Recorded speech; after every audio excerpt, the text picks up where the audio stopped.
Levy व्यवस्था 19 उसकी 9 से 18 आयत, नीति वचन 18 उसकी 8 आयत, नीति वचन 11 उसकी 13 आयत, याकूब 3 उसकी 5 से 10 आयत। अगर आप जीसस क्राइस्ट की लाइफ को देखेंगे तो आप ये नोटिस करेंगे कि प्रभु यीशु मसीह जब लोगों के साथ थे तो परमेश्वर ने एक लंबा समय लोगों को टीच करने में बिताया। अगर आप पहाड़ी उपदेश परमेश्वर का देखेंगे तो बाइबल कहती परमेश्वर ने कहा था ये लोग 3 दिन से मेरे साथ हैं, और 3 दिन में परमेश्वर ने एक हीलिंग सर्विस की और 3 दिन परमेश्वर उनको वचन सिखाता गया। जिस कलीसिया में वचन की सिखावट थोड़ी है और हीलिंग ज्यादा है, वो कलीसिया कंप्लीट कभी नहीं हो सकती और उसके लोग मजबूत कभी नहीं हो सकते, और उस कलीसिया के विश्वासी कभी मैच्योर नहीं हो सकते जो वचन को कम अहमियत देते हैं।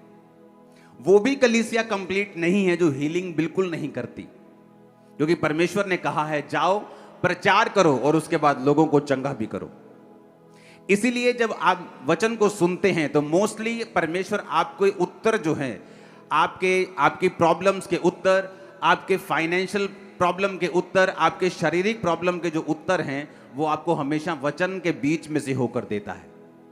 कितनों को मेरी बात समझ आ रही? पीछे आवाज आ रही है सबको? पीछे हाथ हिलाओ सब, लास्ट वो पीछे।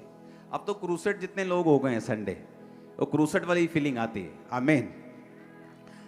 तो लेवी व्यवस्था 19 उसकी 9 से 18, नीति वचन 18 उसकी 8 आयत, नीति वचन 11 उसकी 13 आयत, याकूब 3 उसकी 5 से 10 आयत। अपने हाथों को उठा के बोलो, जो कुछ आज मैं सुनूंगा मैं उसको मानूंगा और फलों को लेके आऊंगा प्रभु यीशु मसीह के सामर्थी नाम में। अब आपको यह बात समझ होनी चाहिए कि अगर परमेश्वर ने वचनों को सिखाने में इतना समय लगाया, लोगों के साथ परमेश्वर ने सिर्फ 34 दिन बिताए और चेलों के साथ 3.5 साल बिताए। अब चेलों को परमेश्वर ने रोज रोज चंगा थोड़ी किया। अगर किसी की बीमारी थी तो पहली मुलाकात में, दूसरी मुलाकात में वो ठीक हो गई होगी, पर 3.5 साल परमेश्वर ने उनको सिखाया, उनको वचन समझाया और उनको काबिल बनाया कि अगर तुम वचन को नहीं सीखोगे और समझोगे, तुम मसीहियत में कभी भी पक्के नहीं हो और तुम्हारी कभी भी शैतान कुर्सी को हिला सकता है। रोज की रोटी प्रोग्राम फिर से शुरू हो चुका है, क्रूसेड्स खत्म हो चुके हैं। तारीफ करो जोर से क्रूसेड्स सक्सेसफुल होने के लिए। अब रोज की रोटी प्रोग्राम, रोज आप बाइबल टीचिंग को लोगे और बाइबल में बढ़ोगे और टीचिंग को कंप्लीट करोगे। लेवी व्यवस्था 19 उसकी 9 से 18, ये तब की बात है जब इजरायली लोग मिस्र में से निकाल दिए गए थे, रास्ते में थे और परमेश्वर मूसा से बात करता था और उन्हें व्यवस्थाएं दे रहा था, हुक्म दे रहा था मानने के लिए कि मेरे लोग ये करेंगे ये करेंगे। कोई हुक्म अब तक नहीं दिया गया था, इसलिए परमेश्वर ने व्यवस्था उनको दी, हुक्म दिए कि तुम परिवार में कैसे चलोगे, समाज में कैसे चलोगे, लोगों में कैसे चलोगे, फाइनेंस में कैसे चलोगे, चोरी हो जाए तो क्या करोगे, कोई मार दे तो क्या करोगे। तो सारे नियम कानून जो था परमेश्वर उसे बना रहा था। तो बाइबल एक चीज कहती है, बाइबल कहती है कि कुछ पाप ऐसे हैं जिनका फल मौत है, कुछ पाप ऐसे हैं जिनका फल मौत नहीं है। पाप तो पाप ही है और वो आपकी लाइफ को घटाता ही है, लेकिन वचन कहता है कुछ पाप ऐसे हैं जिनका फल मृत्यु है, कुछ पाप ऐसे भी हैं जिनका फल मौत नहीं है। वो आपको स्वर्ग जाने से नहीं रोकते, लेकिन इस धरती की जो ब्लेसिंग्स हैं, जो परफेक्शन है, जो परमेश्वर आपको लाइफ देना चाहता है, वो उससे रोकते हैं आपको। उसमें लिखा, जब तुम अपने खेत, देश के खेत काटो, तब अपने खेत के कोने कोने तक पूरा ना काटना और काटे हुए खेत की गिरी हुई बालों को ना चुनना। इसकी हल्की डिले खत्म करो, ऊंचा करो, प्रेशर बढ़ाओ। परमेश्वर एक आम हुक्म दे रहा है। परमेश्वर कह रहा है कि जब तुम अपने देश के खेत काटने के लिए जाना ना, फसल काटना, तो नुकरे मत काट लेना, कुछ कुछ खेत छोड़ देना। किसके लिए? आगे लिखा हुआ है, इसकी गूंज कम करो, आवाज बढ़ाओ। अपने दाख की बारी का दाना दाना ना तोड़ लेना, अपनी दाख की बारी के झड़े हुए अंगूरों को ना बटोरना, उन्हें दीन और परदेसी लोगों के लिए छोड़ देना। मैं तुम्हारा परमेश्वर यहोवा हूं। परमेश्वर ने हुक्म दिया कि अगर तुम्हारे दाख की बारी, अंगूरों की बेलें हैं तुम्हारी, तो सारे अंगूर जब पक जाए तो तोड़ मत लेना, कुछ कुछ दाने छोड़ देना गरीब लोगों के लिए, परदेशियों के लिए, कि जब वो आए कटनी के दिनों में तो अब थोड़े थोड़े दाग जो लगी है उसको तोड़ें और अपने घर चले जाएं। ये एक ऐसा हुक्म था, अगर कोई ना माने तो उसे मौत की सजा नहीं थी। परमेश्वर ने कहा था जो कोई माता और पिता को श्राप दे उसे मार देना, जो कोई जादू और टोना करने वाली के पास जाए उसे मार देना, जो कि ईश्वर निंदा करे उसे मार देना, जो कोई मूर्तियों को पूजे उसे, ऐसा लिखा था पुराने नियम में। पर ये ऐसे हुक्म है जहां परमेश्वर ने ये नहीं कहा कि अगर कोई खेत पूरी तरह से ना काटे तो उसे मार देना। ये ऐसे हुक्म थे जिन्हें तोड़ना पाप तो था ही, लेकिन ऐसा पाप नहीं था कि वो पाप मृत्यु का कारण बने।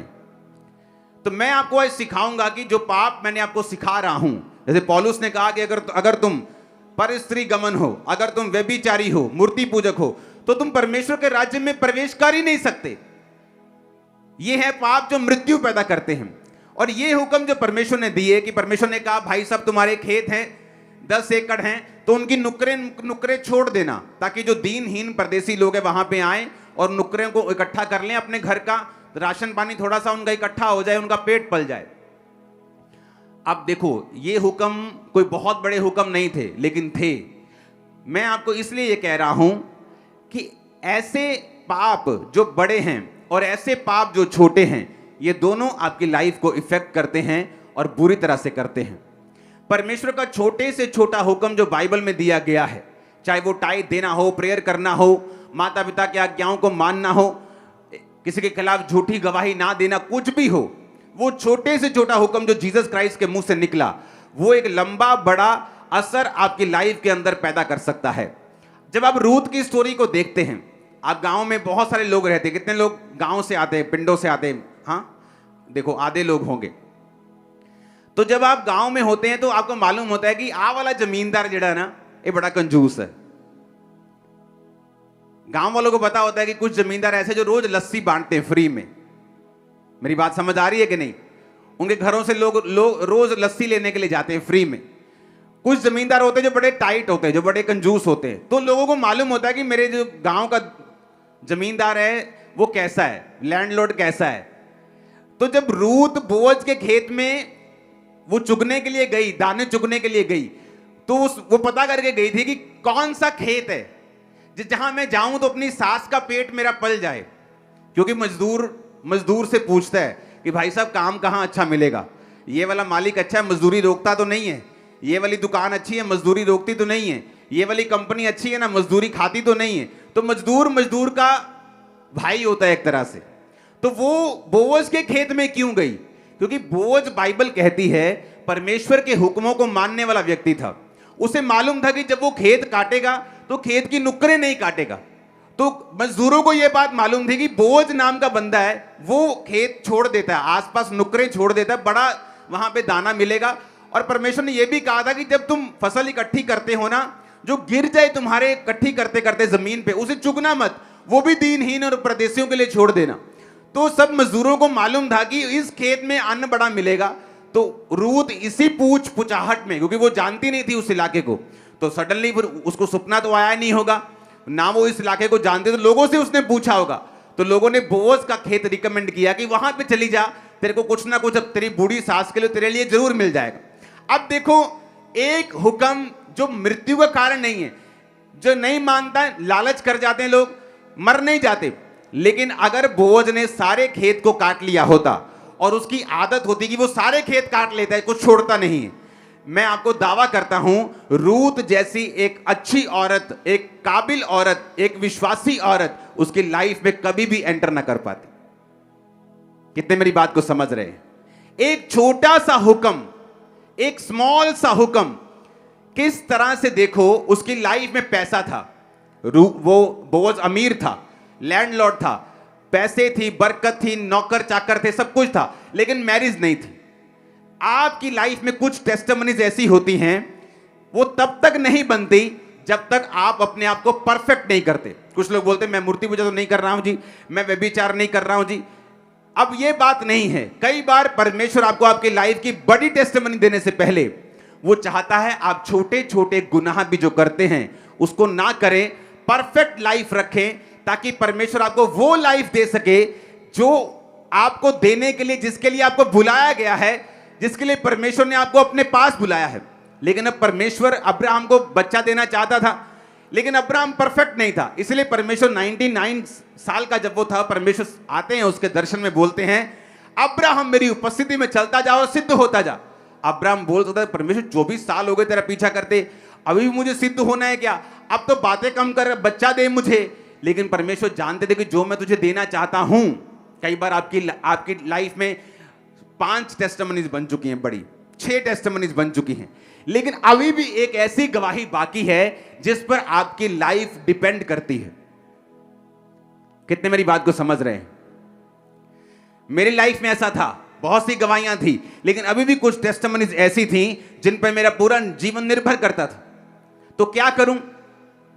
खींच आती थी, खिजाहट आती थी, गुस्सा आता था, प्रभु के ऊपर निकालता था, प्रेयर बंद कर देता था, ड्रामे चलते थे, कोई फायदा नहीं होता था, फिर से दोबारा उसी प्रेजेंस में आना पड़ता था, कुड़कुड़ाकर अपनी ब्लेसिंग को मैं लेट करता था। तो परमेश्वर ने मुझे सिखाया कि मुझे परफेक्ट होना पड़ेगा, मुझे सीधा चलना पड़ेगा, मुझे धीरज रखना पड़ेगा, मुझे आत्मा के फलों को बनाना पड़ेगा, मुझे छोटे हुक्मों से लेकर बड़े हुक्मों को मानना पड़ेगा, ताकि वो आशीष मेरी लाइफ में जब आए तो वो कंप्लीट हो जाए। कितने मेरी बात को समझ रहे हैं? अब देखो, है छोटा सा हुक्म, परमेश्वर ने ऐसे ही बोला मूसा को कि जब दाख इकट्ठी करना तो सब इकट्ठी मत कर लेना, जब खेत काटना सारे मत काट लेना। अब एक धर्मी बंदा जो प्रभु से प्यार करता है, मैं आपको दावा करता हूं, वो छोटी आज्ञा हो बड़ी आज्ञा हो, वो उस आज्ञा को कभी भी तोड़ता नहीं, कभी भी नहीं ब्रेक करता, उस आज्ञा को कभी भी तोड़ता नहीं, छोटी हो चाहे बड़ी हो। लेकिन जो नॉन सेंसिटिव, अनसेंसिटिव लोग होते हैं, जिनको सेंस नहीं होती, जो आत्मिक डफर होते हैं, उनको मतलब नहीं है, वो छोड़ते कोई नहीं, परमेश्वर साडे नाल ही है, वो कोई नहीं, चिंता नहीं करनी, और अब माफ करने वाला परमेश्वर, वो है माफ करने वाला।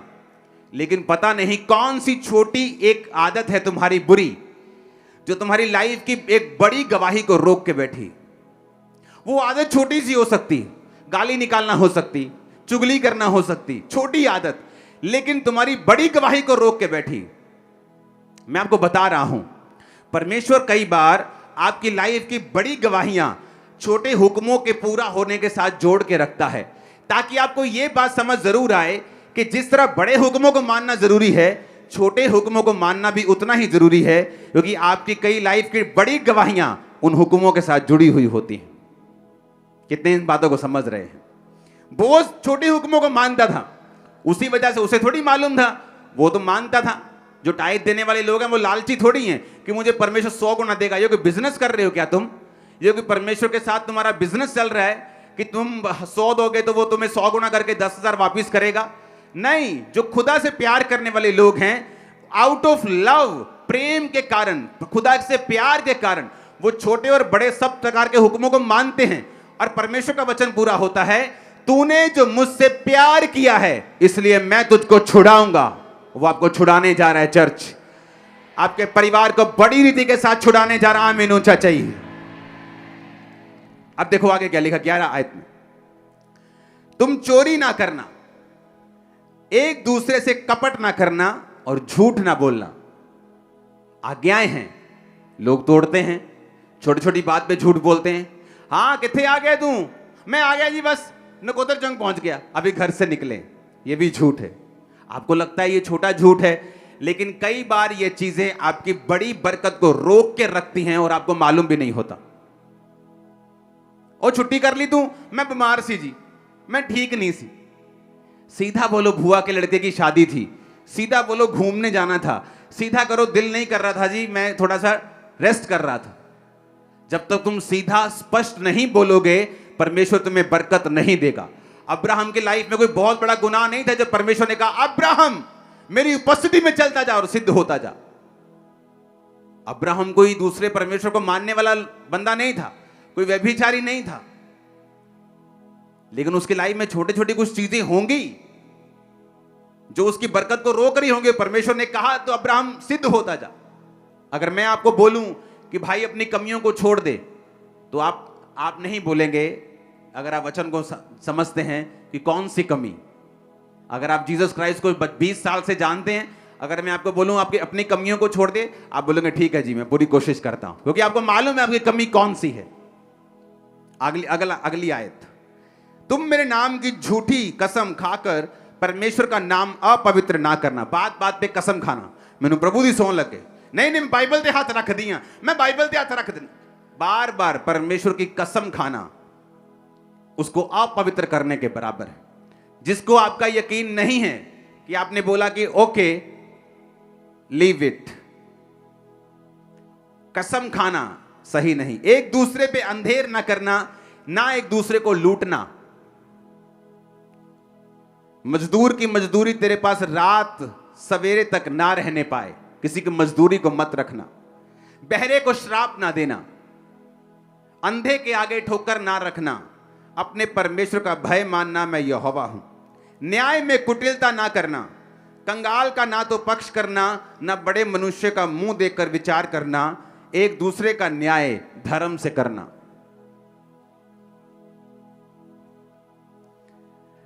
लुतरा बन के अपने लोगों में ना फिरना। एक दूसरे का लहू बहाने की युक्तियां ना बांधना। हालेलुया। लुतरा बोलो, लुतरा बन के। आपको मालूम है इसका मतलब क्या है लुतरा बन के? क्यों परमेश्वर ने कहा लुतरा बन के एक अपने लोगों में ना फिरना? नीति वचन 11 उसकी 13 आयत भी यही कहती है, जो लतुराई करता फिरता वो भेद प्रकट करता है, परंतु विश्वास योग्य मनुष्य बात को छिपा रखता है। नीति वचन 18 उसकी 8 आयत भी यही कहती है, कानाफूसी करने वाले के वचन स्वादिष्ट भोजन के समान लगते हैं, वे पेट में पच जाते हैं। अगर हम इसको इब्रानी भाषा में देखें तो लतुरा का मतलब है राकील। इब्रानी भाषा का 7400वां शब्द, जिसका मतलब है स्कैंडल मॉन्गर। अगर हम इसे पढ़ेंगे बड़े ध्यान से, जो आज मैं आपको टीचिंग दे रहा हूं, ये हाई लेवल की बाइबल टीचिंग है जो आपको देना बहुत जरूरी है। जैसे आप यूनिवर्सिटीज में पाते हैं जो बाइबल टीचिंग स्पेशल टीचिंग होती है, वो मैं आपको आज दे रहा हूं। अब स्कैंडल मॉन्गरिंग, जिसका अगर हम गूगल पे इसको पढ़ेंगे तो लिखा है, उस फोटो को देखेंगे, scandal, definition of scandal mongering, जो पिक्चर आपके पास है अंदर। Spreading malicious gossip, type of gossiping. कहता कानाफूसी करने वाले, गॉसिप करने वाले, अपनी गली के बाहर बैठकर, हो भैन जी ਤੁਹਾਨੂੰ पता लगा ਉਹਦੀ ਕੁੜੀ फलाने मुंडे ਨਾਲ फसी हुई, भैन जी पता लगा ਤੁਹਾਨੂੰ, आप मुंडा नशे करदा। अगर तुम विश्वासी हो तुम गॉसिप नहीं करोगे। अगर तुम्हें कुछ पता चल जाए तुम उसके लिए प्रेयर करोगे। सुनो, आज बड़े ध्यान से वचन को समझना, क्योंकि ये छोटी आज्ञाएं ऐसी हैं, अगर आप इन्हें नहीं मानेंगे हो सकता है आपकी बड़ी गवाही रुक जाए और कोई कुछ नहीं कर सकता। इसमें लिखा ए मैलिशियस गॉसिप। मैलिशियस गॉसिप का, मैलिशियस नाम का जो मैलिशियस वर्ड का मतलब हम समझेंगे, इसका मतलब है दुर्भावनाशील, कि किसी व्यक्ति की गॉसिप करना दुर्भावना के साथ। जब तुम्हारा बेटा नशा करता है, क्या तुम उसकी गॉसिप करती हो अपने मोहल्ले में कि बहन जी आओ तानू गल दसा, मेरा मुंडा नशा करके आया राती? आप बताते हो? बोलो, बताते हो कि नहीं? नहीं बताते। क्यों? क्योंकि वो आपका बेटा है। आपकी बेटी जब कोई गलत काम करती है, आप उसकी पूरे मोहल्ले में खबर फैलाते हो और फेसबुक पे डाल देते हो? ऐसा करते हो ना? नहीं करते। लेकिन तुम दूसरों के लिए करते हो, क्योंकि दूसरों के लिए तुम्हारे अंदर दुर्भावना है। जीसस क्राइस्ट ने कहा कि राखील का मतलब लतुराई, लतुरे का मतलब है राखील। राखील का मतलब है एक स्कैंडल मॉन्गरर, जिसका मतलब है ऐसा व्यक्ति जो मैलिशियस गॉसिप करता है, जो गॉसिप करता है, जो गप्पे मारता है दुर्भावना के साथ, जिसके अंदर दुर्भावना है। क्योंकि मैं आपको एक चीज बताना चाहता हूं,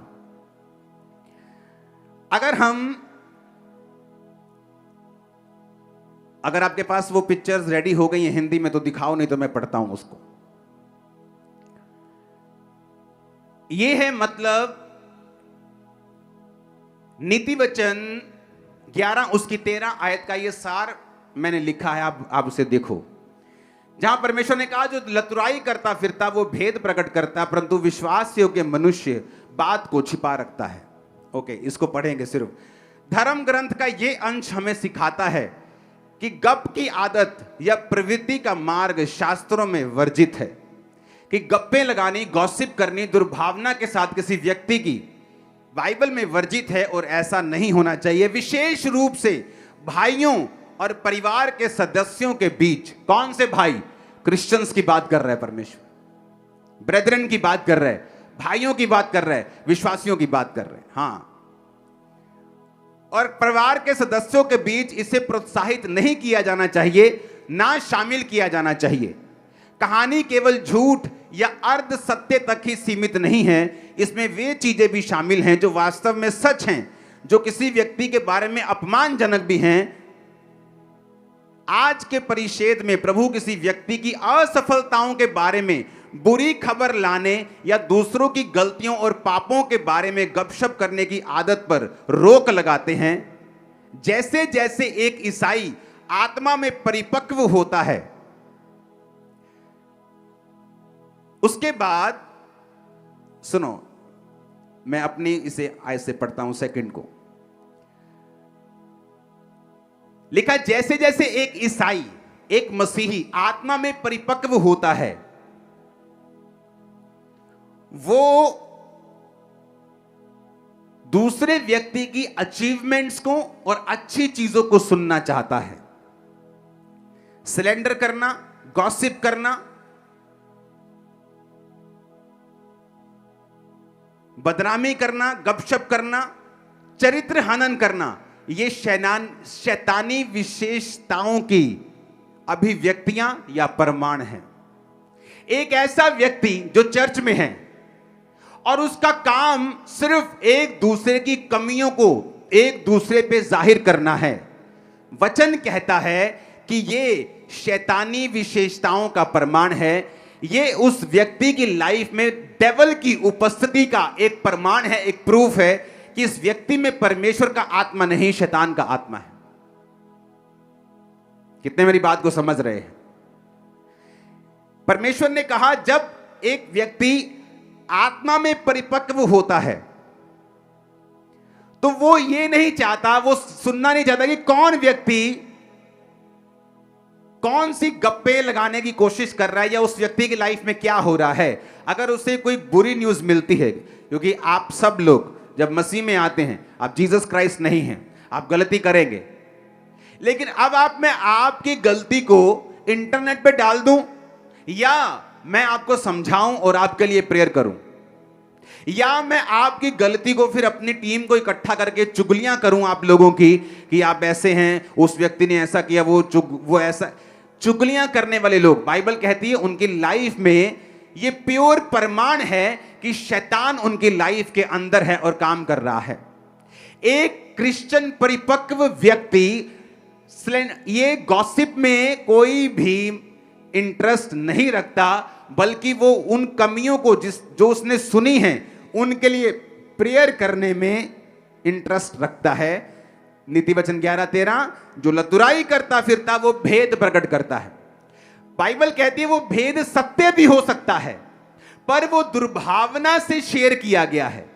एक एक शेयर है जो मैं आपके साथ कर रहा हूं कि यार उस बंदे के लिए प्रेयर करना, अच्छा सीरियस प्रेयर करना। मैं अपनी टीम को बोल सकता हूं वो थोड़ा गिर गया है, वो शराब में चला गया है, चलो जाओ उसके लिए प्रेयर करो। एक ये है, एक है चल भैन जी तेनू लगा पता वो फिर तो दारू पीने लग गया।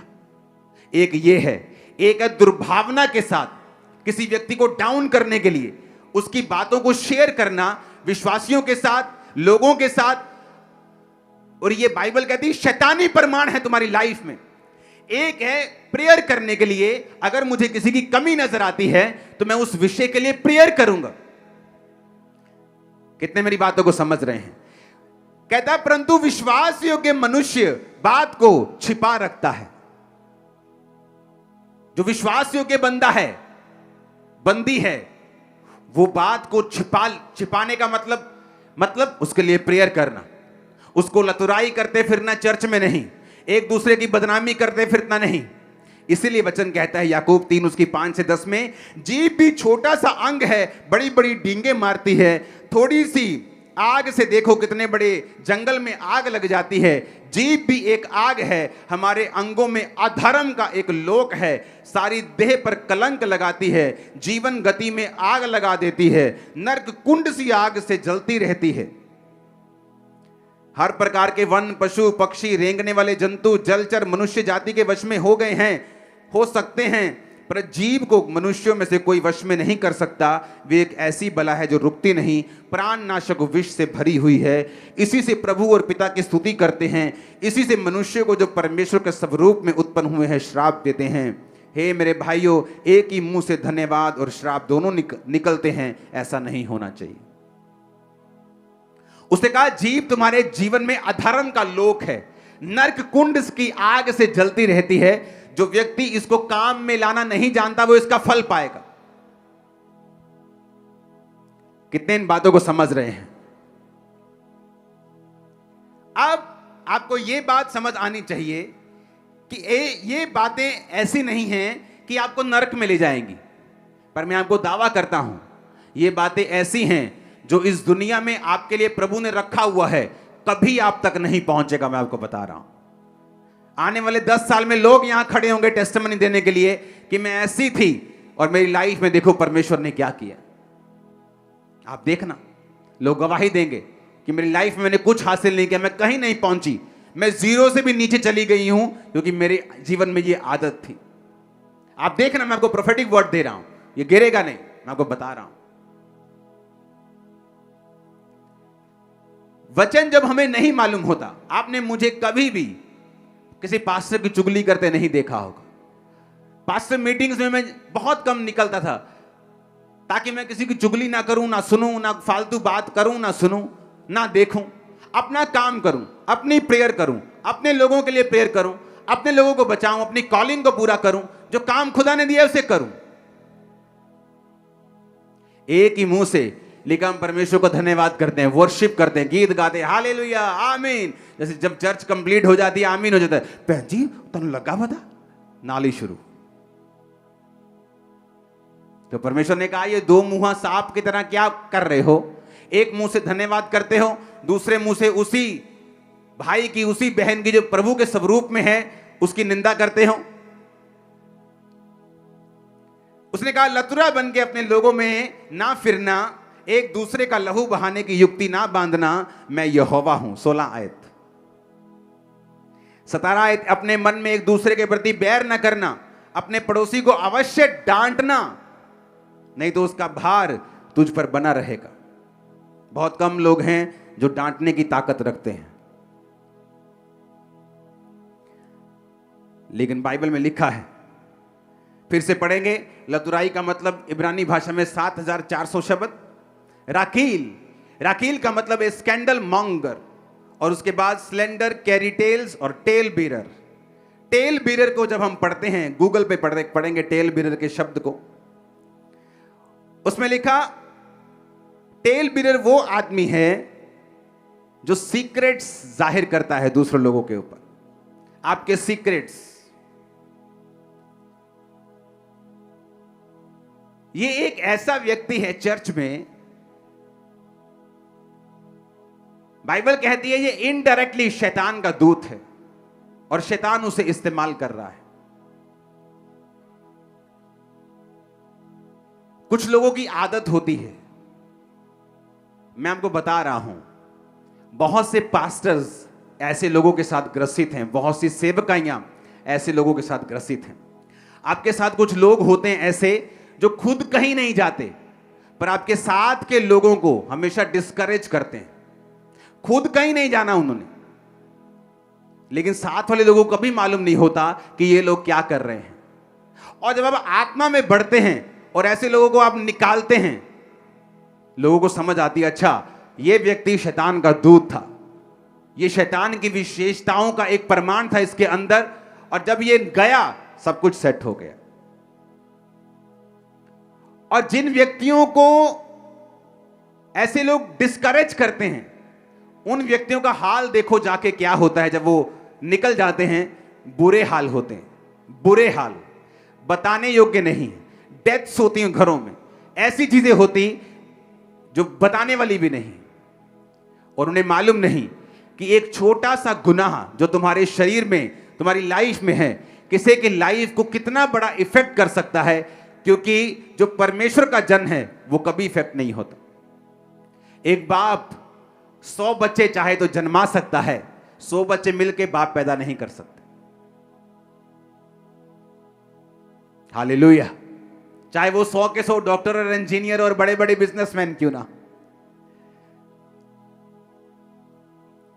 पलटा ना लेना, अपनी बदला लाने ना, खुदा ने कहा 18 आयत। अपने जाति भाइयों से बैर मत करना, एक दूसरे से अपने समान प्यार करना, मैं यहोवा। आमीन।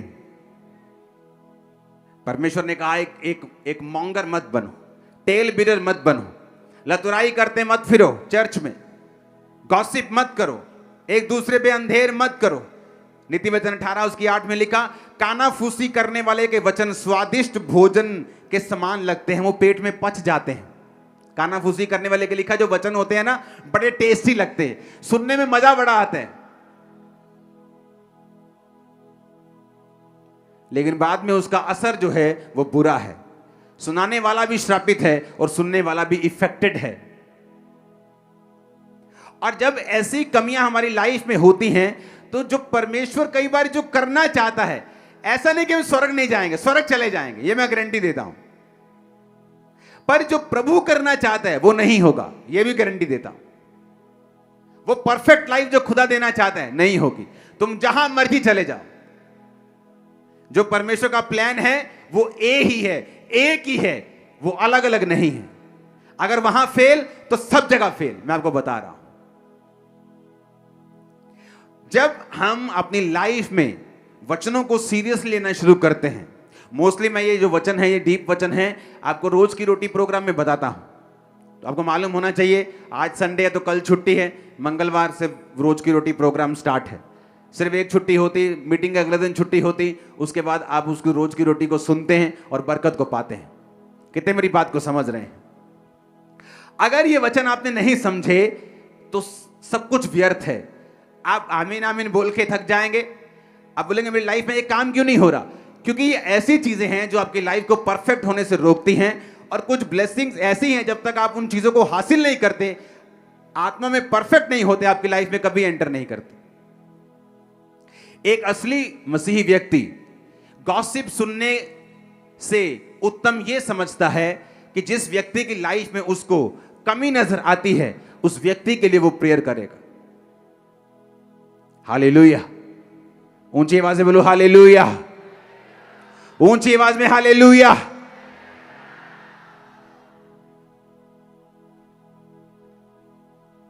जब हम बढ़ते हैं तो बाइबल कहती तुम दाग की तरह हो, तुम टहनियां हो।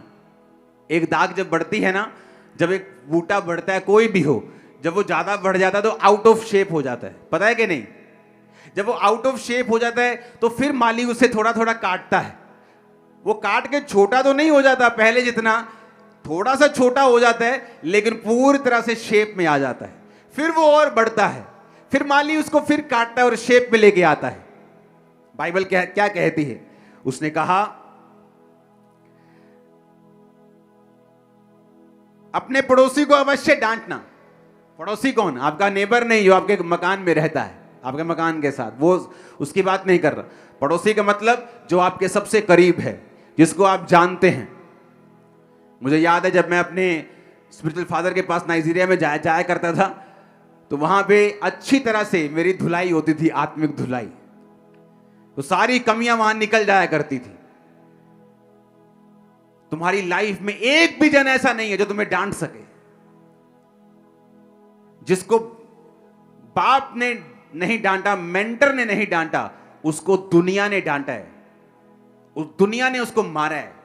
जिसने बाप की मार खाई है, उसने दुनिया को नचाया है अपने इशारों पर। मैं आपको बता रहा हूं, उसको दुनिया नहीं नचा सकी, उसको दुनिया घुमा नहीं सकी, उसको दुनिया मार नहीं सकी। तुम्हारी लाइफ में एक बंदा भी ऐसा नहीं है जिसकी तुम डांट खा सको। शर्म आनी चाहिए। बाइबल कहती है चुगलियां करने वाले लोग, गॉसिप करने वाले लोग। फिर से पढ़ेंगे उस हिंदी के पदों को, उस बाइबल टीचिंग को पढ़ेंगे फिर से। धर्म ग्रंथ का ये अंश, कौन सा अंश? नीति वचन 11 उसकी 13 आयत को पढ़ेंगे साथ साथ। जो लतुराई करता फिरता वह भेद प्रकट करता है, परंतु विश्वास योग्य मनुष्य बात को छिपा रखता है। ये वाला अंश की बात कर रहा है। धर्म ग्रंथ का ये अंश हमें सिखाता है कि गपशप, गॉसिप करने की आदत, चुगलियों की आदत या प्रवृत्ति का मार्ग शास्त्रों में वर्जित है। बाइबल में इसका वर्जित मतलब मना है, और ऐसा नहीं होना चाहिए। विशेष रूप से भाइयों, परिवार और परिवार के सदस्यों के बीच इसे प्रोत्साहित ना किया जाए, ना शामिल किया जाए। कहानी, गपशप की कहानी केवल झूठ और अर्ध सत्य तक सीमित नहीं, इसमें वो चीजें भी शामिल हैं जो सच्चाई हैं। गॉसिप करने वाला जरूरी नहीं झूठ बोलेगा, वो सच भी बोल सकता है, पर है वो शैतानी, है वो झूठा। उसका ओरिजिन, उसका जन्म शैतान से हुआ है। कितने मेरी बातों को समझ रहे हैं? और इसी वजह से जब लोग जो बाइबल के पदों को नहीं समझते, ऐसे लोगों से जब मेल मिलाप करना शुरू करते हैं, वो गिर जाते हैं। अब आगे पढ़ेंगे।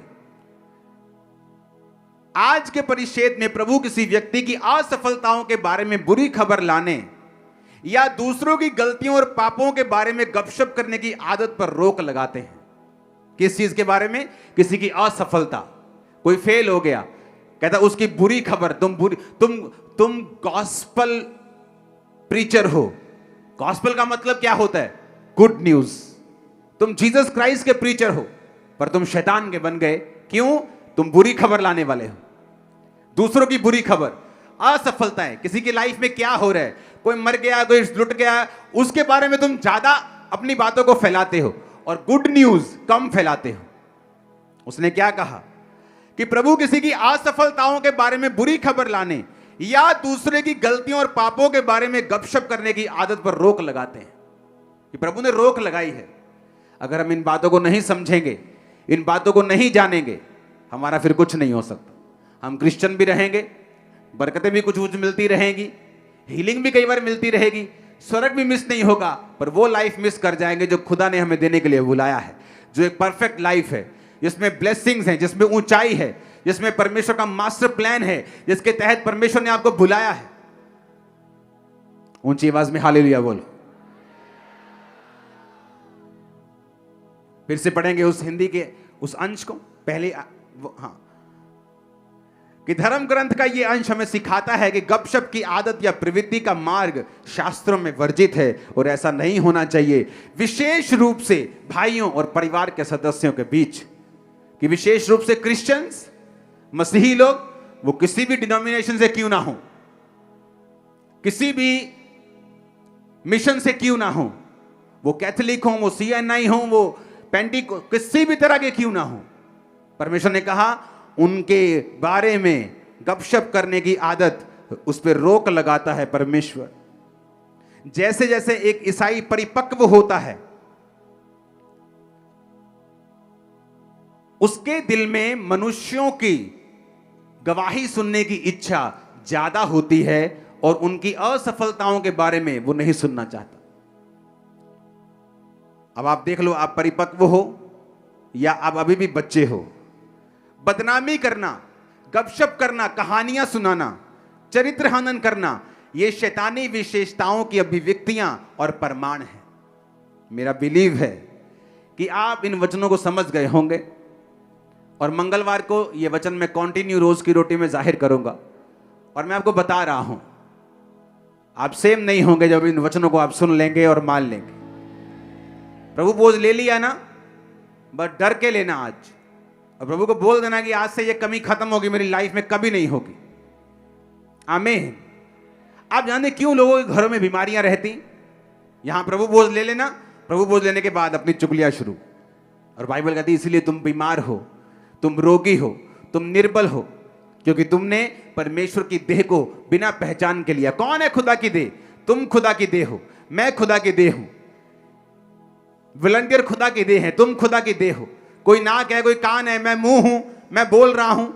कोई कान है, कोई टांग है, कोई सुसमाचार दे रहा। हर बंदा परमेश्वर की देह के अंदर है। अलग अलग काम हम कर रहे हैं, लेकिन उसकी देह के मेंबर हैं, उसी के देह के अंग हैं। जब एक अंग दुख मनाता है तो दूसरा अंग सुखी कैसे हो सकता है? और इसीलिए कलीसिया में बीमारियां हैं, कलीसिया में कमजोरियां हैं, क्योंकि कलीसिया इन वचनों पे नहीं चलती। उसे हीलिंग से अपनी मतलब है, हीलिंग ले ली सब ठीक है, हीलिंग ली पैसा बोया सब ठीक है। ऐसा नहीं है। परमेश्वर सिर्फ यहीं तक सीमित नहीं है, वो आगे बढ़ना चाहता है आपकी लाइफ। आमीन। अपने काम से मतलब रखें, प्रेयर से मतलब रखें, फास्टिंग से मतलब रखें, अपनी लाइफ से मतलब रखें कि आपने प्रेयर की कि नहीं की। दूसरों से क्या लेना देना? कई बार गलती क्या करता है इंसान, जब एक विश्वासी को कोई पाप में देखता है, हो सकता है उसी रात उसने तौबा कर ली हो, लेकिन आप वो पाप अभी तक फैला रहे हैं और परमेश्वर के सामने वो धर्मी हो गया क्योंकि रात को उसने तौबा कर ली, लेकिन आप उसके पाप को अब तक डिस्कस कर रहे हैं। आप एक शैतानी व्यक्ति हैं और आपको सजा देगा परमेश्वर। आप मेरी बात को समझ रहे कि नहीं? जब आप उस व्यक्ति की बात कर रहे हैं, सिलेंडर कर रहे हैं उसको, आप टेल बीरर हैं, आप मैलिशियसली, आप दुर्भावना से उसकी बातों को शेयर कर रहे हैं, खुदा पूछता है ये किसकी बात कर रहा है? ये तो वो वाला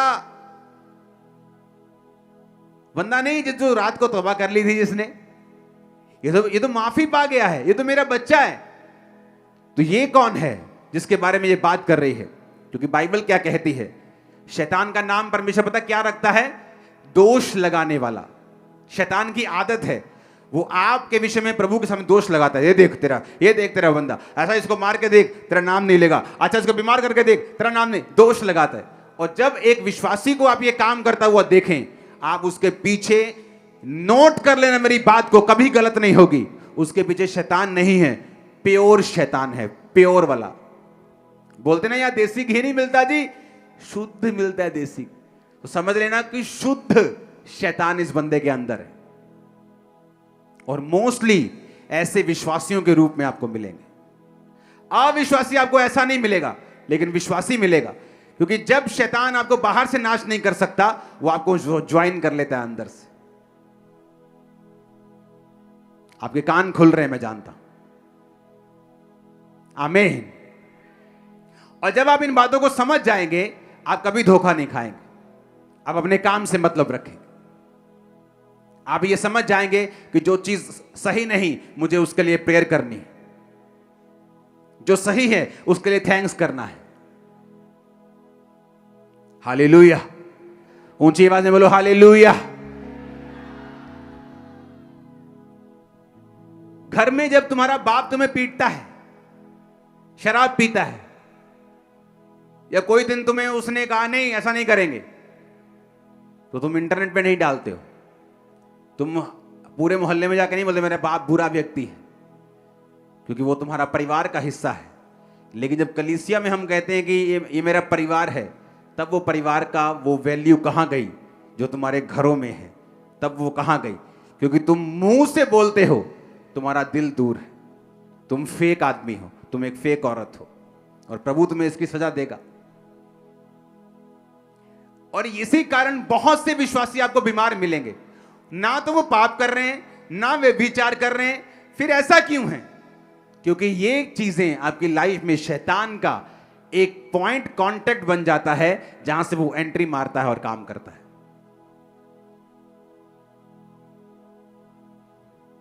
आज ऑपरेशन हो रहे हैं, हां,